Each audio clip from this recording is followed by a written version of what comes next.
दोस्तों नमस्कार। उदयपुर नाम सुनते ही यकीनन आपकी आंखों के सामने आने लगते होंगे सुंदर झीलों के नजारे। उदयपुर के भव्य महल, स्वादिष्ट खाना, समृद्ध सांस्कृतिक विरासत, महाराणा प्रताप की शौर्य गाथाएं और यहाँ के प्राचीन मंदिर। अपनी कई सारी वाटर बॉडीज की वजह से उदयपुर को झीलों की नगरी भी कहा जाता है। दिल्ली से उदयपुर की दूरी 625 किलोमीटर की है। अपने शहर दिल्ली से हम ओवरनाइट ट्रेन मेवाड़ एक्सप्रेस लेकर तड़के 5 बजे पहुंच गए उदयपुर के रेलवे स्टेशन उदयपुर सिटी। पूरे वर्ष उदयपुर शहर देसी विदेशी पर्यटकों से भरा रहता है। आज आपको इसी ऐतिहासिक और सांस्कृतिक विरासत से परिपूर्ण शहर की सैर पर लेकर चलूंगा मैं ऋषिराज।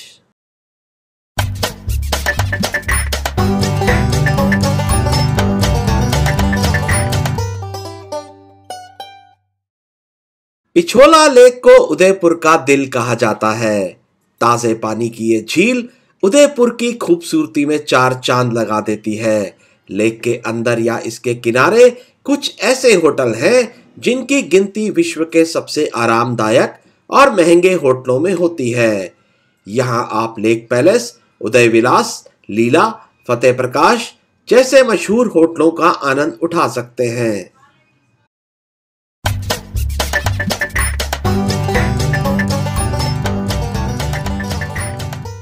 उदयपुर की यात्रा यहाँ के ट्रेडिशनल स्ट्रीट फूड को चखे बिना अधूरी है। अरे वाह, देखने में सब लाजवाब लग रहा है। गर्मा गर्म कड़ी के साथ खमण का जायका आनंदित कर गया। यहाँ पर हम गर्मा गर्म नाश्ता करने के लिए रुके हैं। यह है पोहा। अंशुल जी, आप बताइए कि कैसा लग रहा नाश्ता? बहुत ही टेस्टी है। उदयपुर की पहली डेलिकेसी जो हम टेस्ट कर रहे हैं। और दिल्ली में भी बहुत पोहा खाया है, लेकिन ऐसा पोहा, शानदार पोहा नहीं खाया। इसके अंदर किशमिश, प्याज, उबले हुए चने भी डाले हैं, काजू भी कहीं कहीं दिख रहा है।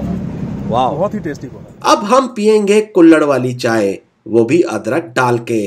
भैया ने चाय को अच्छे से खौला दिया है और अब हम आनंद ले रहे हैं इस गर्मा गर्म बेहतरीन चाय का, जो कि कुल्हड़ में हमें परोस कर दी गई है। स्वाद वाकई में बहुत लाजवाब है, पीकर आनंद आ रहा है।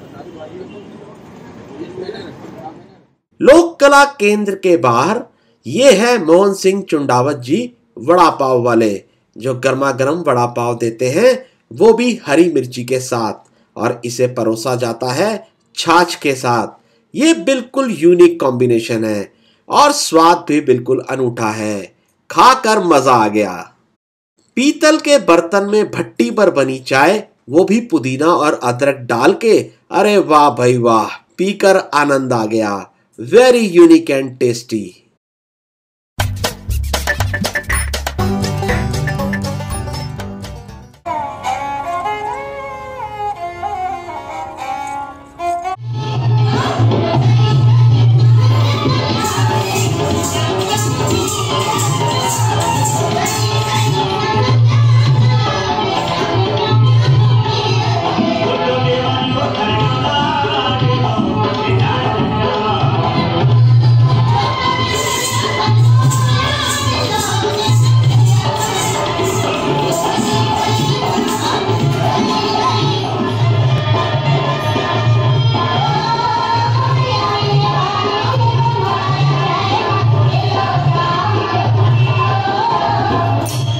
उदयपुर राजस्थान की सांस्कृतिक विरासत का आईना है।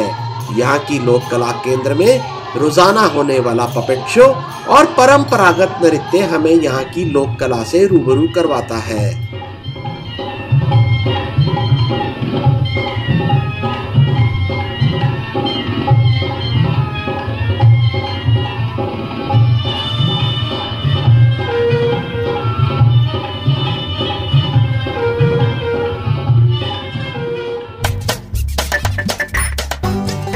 श्रीनाथ द्वारा राजस्थान के दक्षिणी छोर पर अरावली की पहाड़ियों से घिरा हुआ है, जो उदयपुर शहर से 48 किलोमीटर उत्तर पूर्व में स्थित है। विश्व में श्रीनाथ द्वारा एकमात्र ऐसा मंदिर है जहां कृष्ण जी की पूजा बाल रूप में होती है।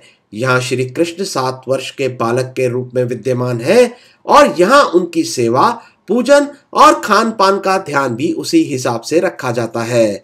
श्रीनाथ द्वारा की गलियां सदा ही भक्तों से भरी रहती हैं।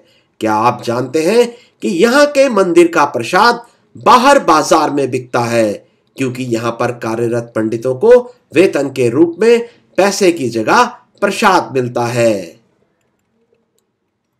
श्रीनाथ जी के अनुयायियों का हिंदू कलाओं पर महत्वपूर्ण प्रभाव है। उनके द्वारा विकसित की गई पिछवाई चित्रकला अत्यंत प्रसिद्ध है। ये चित्र कपड़े, कागज, दीवारों या मंदिरों की झूलन के रूप में हो सकते हैं। ये बारीक एवं रंगीन भक्ति वस्त्र हैं जो श्रीनाथ जी की छवि पर केंद्रित हैं।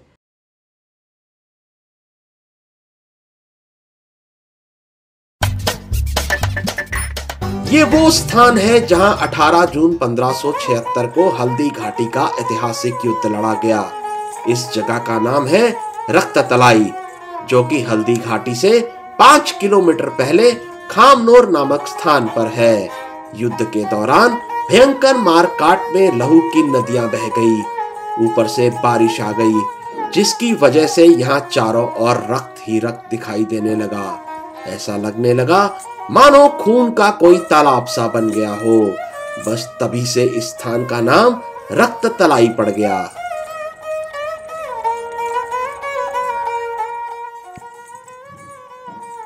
यह है ऐतिहासिक हल्दी घाटी, जिसका कण कण महाराणा प्रताप की वीरता का साक्षी है।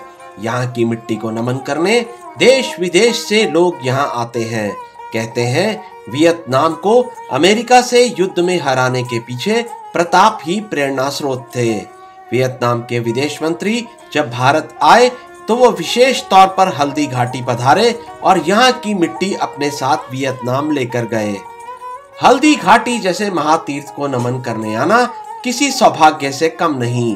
भारत के इतिहास में महाराणा प्रताप जैसा निडर, शूरवीर, त्यागी और स्वाभिमानी योद्धा देखने को नहीं मिलता। यहाँ की मिट्टी को हम सभी ने अपने माथे पर तिलक कर महाराणा प्रताप को हृदय की गहराइयों से नमन किया।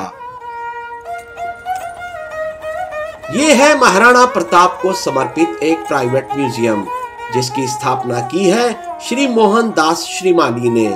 पेशे से अध्यापक रहे श्रीमाली जी ने अपने रिटायरमेंट से मिले धन और घर के जेवर, जीवन की तमाम जमा पूंजी को इस म्यूजियम की स्थापना के लिए लगा दिया, ताकि आज की पीढ़ी को प्रताप के जीवन से अवगत करवाया जा सके। मातृभूमि के ऋण को अदा करने का बहुत ही अनूठा तरीका निकाला श्रीमाली जी ने। उनको हमारा नमन।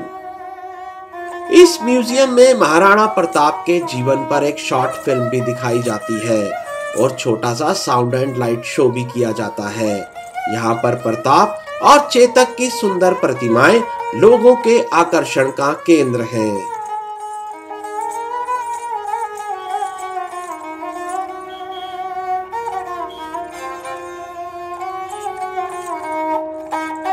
ये वो स्थान है जहां से चेतक महाराणा प्रताप को लेकर 25 फीट चौड़े नाले से कूदा था और फिर थोड़ी दूरी पर जाकर उसने अपने प्राण त्याग दिए थे। इतिहास में ऐसा बलिदान कहीं देखने को नहीं मिलता। चेतक की स्वामी भक्ति संपूर्ण विश्व में प्रसिद्ध है। ये है स्वामी भक्त चेतक की समाधि।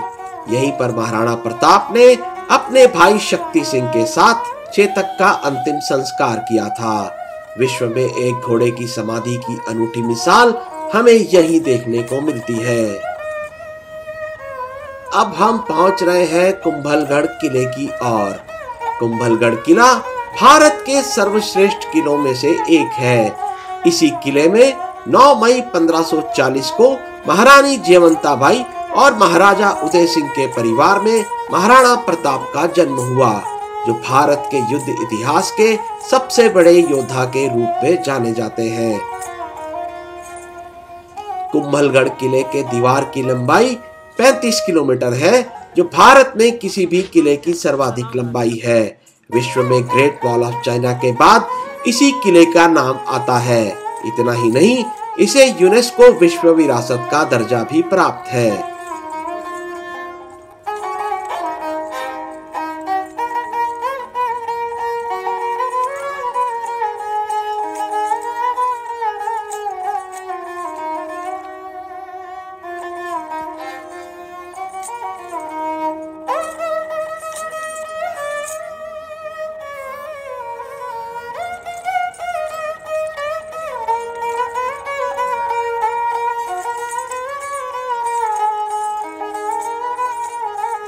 महाराणा प्रताप सर्किट की लिस्ट के अंतिम स्थान पर यह है महाराणा प्रताप की समाधि। चावंड नामक ये स्थान उदयपुर से 57 किलोमीटर की दूरी पर है। गायों को बचाने हेतु बाघ से लड़ते हुए घायल हुए परम पराक्रमी प्रताप ने 19 जनवरी 1597 को अपने जीवन की अंतिम सांस ली। महाराणा प्रताप के पुण्य समाधि स्थल पर नमन करना किसी तीर्थ यात्रा के पूर्ण होने जैसा ही है।